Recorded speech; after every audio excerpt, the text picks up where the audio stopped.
looking with Mo? Obviously, we saw that he trained today back in the UK. Yeah, that looks promising, to be honest. Yesterday we were not sure still. Today it looked good, so we have to wait how he reacts overnight. Will not go any risk, but today it looked really good. That was important. Yeah, and Trent and Joel are not even here, so then it's clear that they probably will not be available for tomorrow. But is Trent? It's a virus or something. So should he be okay later in the week or not? I hope so. Nobody told me something different. So he's ill. So whatever that means, then I didn't ask now the specific. We play tomorrow, so for tomorrow it's not available. Somebody will tell me in the appropriate moment how exactly it looks. But we had contact this morning per short message, so he was. So one can imagine when Trent says I cannot, then he cannot. So that's how it is. Things has happened in that period of the year to all the people and to football players as well. Not cool, but that's something will not be the last time probably for any player. That's it. Yeah, Joel. It's the same thing than before the Man United game. We thought the 2 weeks are enough, that other things can settle. It's not a serious thing, but it's serious enough that he's not available tomorrow. That's all. And James, like when we were talking about, being a key period in the season and everything else, it's about rotation and the demand on the players, I guess, now, because with the games coming thick and fast, internationals, European, domestic, how difficult is it now when you're coming up against a side like Genk?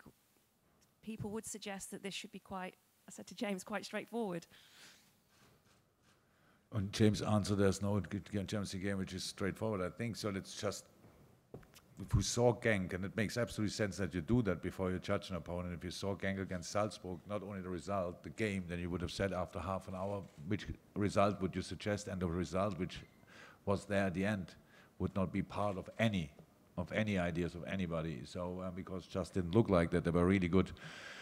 Then they lost the game, but against Napoli it was then really good. We don't want to make Genk bigger than they are, but they are in the Champions League and they play good football. And they are at home and they can be annoying what they were against Napoli. Napoli had big chances, but Genk had parts of the game. They play good football. It's a brave team. They became last year champion in Belgium, which is not so easy. Lost a couple of players, but found others and are again a good team. Changed the manager, all that stuff. So we just have to be there here with the right mindset. Yes, and for us it's a very intense period. We nearly, I don't know, some of my players have now already kind of 17 games. That's a half of season in Germany. So with the international games and stuff like that. So that's it, no problem. We are not tired, not at all. So it's all good. But of course we have to change positions, but we have to change anyway too already with Joel and Trent. And then let's see what we can do on top of that. But it's never for changing. It's always for being best prepared for the next opponent. And that's tomorrow Genk. And we wanted to find a team, and I think we found it, which can make life uncomfortable for Genk. And that's a very important part of the game. Okay, last question, Jules, and then we're going to go Andy Hunter and Dominic King in that order. And just following on what James was saying about Alisson being back and Adrian, or was it Chris? I can't remember which one it was. But how did Adrian take that? I mean, obviously there would be disappointment, but he's overall not really. I think he was maybe a little bit disappointed, but he didn't show it at all. So it was clear from the first second when Adrian signed the contract that in the moment, as long as Ali is fit and makes I don't know how many 10, 15 mistakes in a row, that we will not talk about the position 1 or 2, and that was clear from the beginning. It was always clear that at the moment when he's fit again and he will play, and he took it completely calm, professional. What can you say in training? You didn't see anything. I think they come quite good with each other, similar language at least, and so the spirit in that training group is anyway really good with Jack and John, and together with Queef, then really 5 goalkeeper experts. So I like watching them. I have no clue what they do, but I like watching them. And so now, how Millie said, let's make sure that Ali can get rhythm back in training. It looks unbelievable, but the game is still it's something different. So I'm really looking forward for a season, a healthy season for Ali from now on. That would be really cool. Okay, Andy Hunter and then Dom King next. Jurgen, you've always said that you wanted to make Liverpool a destination for players rather than like a stepping stone to other places. Does 7 nominations for the Ballon d'Or show that you've, on top of obviously the Champions League win, show that you've arrived at that point now? Oh, I don't know. I've never thought about that. I heard it that we have 7 nominees, and my question was the same: who is not nominated? But it's nice. I don't understand. I really don't know too much about these kind of things. To be 100% honest, what it means to the players and stuff like this. I think when you win it, it's big. When you don't win it, hopefully it doesn't hurt too much. But it's a very good sign. But after last season, what we played, it's normal that a lot of players have to be nominated if there are any football experts. But to be 100% honest, I was surprised when we were at the other award, and no player from Man City was in that team. To be honest, because we all know they played really good football. But is it now about playing in a specific tournament, or is it how you perform or whatever? So. Yes, it's important, but if you do that, then you should really have the right view. I think our 7 players are all deserved there. But if that's the sign for us, that we from now on are a destination for players, I don't know. We will see that. It looks like we feel all comfortable with each other. We want to work together for the next couple of years or more. So that's how it is. But we will see what the future brings. We don't know that. Okay. Dom, yes?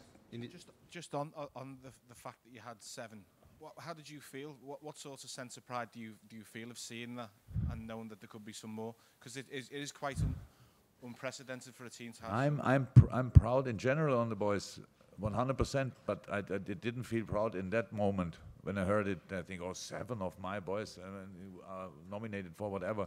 I don't feel things like that. But I like them. A lot, and I'm happy when they win things. That's how it is. I'm not sure if I should be proud in a moment like this. I have not too much to do with that. So that's just the situation. The football we played, yes, that helped, but not more. I don't know enough about these kind of competitions, to be honest. Okay, Melissa, and then we're going to go to the 2 guys in the front row. If we could pass the microphone over once you've asked the question, Mel. Okay.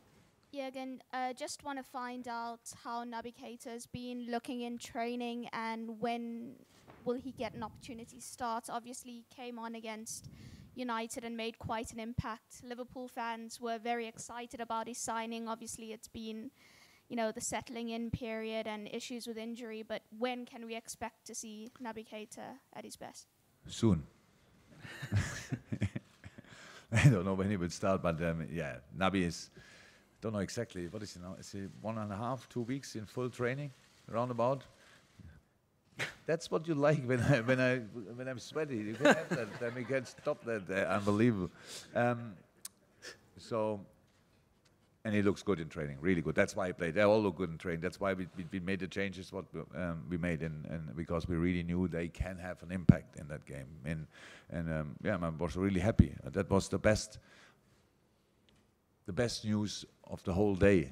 Not the result, not the goal we scored, which was nice, but these 3 guys, which are very important players to us in a moment when it's not easy to have rhythm or get rhythm when you don't play that much, can perform like this in a game. Because in training I see it a lot. So that was best news. And that's it. So I don't know, but it will not be long anymore. Okay, 2 questions down here, okay, and that will probably call it after that, unless there's anybody, particularly from the Belgian press, who would like a question. So, gentlemen with the room. Hi, Mr. Klopp. What do you like, especially about Racing Genk? What's their strength, according to you, and which player do you personally like? Oh, I don't talk about individuals when I talk about opponent. I think it's a really good football-playing team. Just so good organized. Really brave in their positioning, how they try to have influence on the game, have a playing build-up. If you press them high, maybe not that much, but that's smart. Then they go for second balls, do that well, have speed, wingers inside, good midfielders. Just what can I say? A very, very active fullbacks. So that's really a good football team. You look at it. My first impression was the first thing I saw was the result against Salzburg, and then I watched the game back, and I thought, wow, that's pretty much the opposite of what I would have expected. So now that's how it is, and you all know that better than I do. Against Napoli, they are able to do that as well, staying always dangerous. I'm really impressed. I have to say, I'm really impressed. It's just a good team with a good idea of football. And we have to make a really, really good game to have a chance to win tomorrow. That's what we know, but that's why we are here. Okay, final couple. If there's anyone else who's got one, catch my eye. We'll go to Alisson after chat. Yes, there we go. A similar question to the one to James. You've obviously had 2 incredible seasons in the Champions League. So is it a concern, these results away from home in the group stages, or because you've done so well anyway, does it not really matter? How are you viewing these sort of results? Last year we were lucky with the how tight the group was, and that you could lose 3 times away and still have a chance to make it through the group. That will not happen this year. That will not happen. So it's completely different. We are not. No, we don't rely on home games or whatever. But obviously, we like to say European nights at Anfield are really special. But other teams can make a special atmosphere as well. And then it's difficult there. They are all not all the same. We could have won away games, to be honest, performance-wise, which we didn't win for some reason. But we know that's not historically good, what we did in the last 2 years. But in general, the Champions League obviously was really good, which we played. We did the right things, at least in the right moment. But we don't rely on these things. We know that we have to improve, and we try again and again and again until it works out. Okay, Alisson Rudd, final question. We'll do it to you. Hi, Origi came through the Genk youth system. I wondered if that was relevant either in you talking to him or him asking you to make sure he's involved. Sorry, the mic is now not working. Sorry, do you want to? We couldn't quite hear that, Alisson. Do you want to just? Divock Origi came through Genk. Yeah, he came through the Genk system. Yeah. And I wondered if it was relevant at all, whether he'd spoken to you about wanting to. Oh, it's long ago. It's long ago. I know. I didn't speak yet to him about it, and I don't think he still knows a lot of players. Did he play together with somebody of the actual? Did he? With the. Yeah. And then we asked him about Anderlecht. No, I didn't ask him. But I never do that, actually. Even if you played 3-4 years ago, we played then against your old team.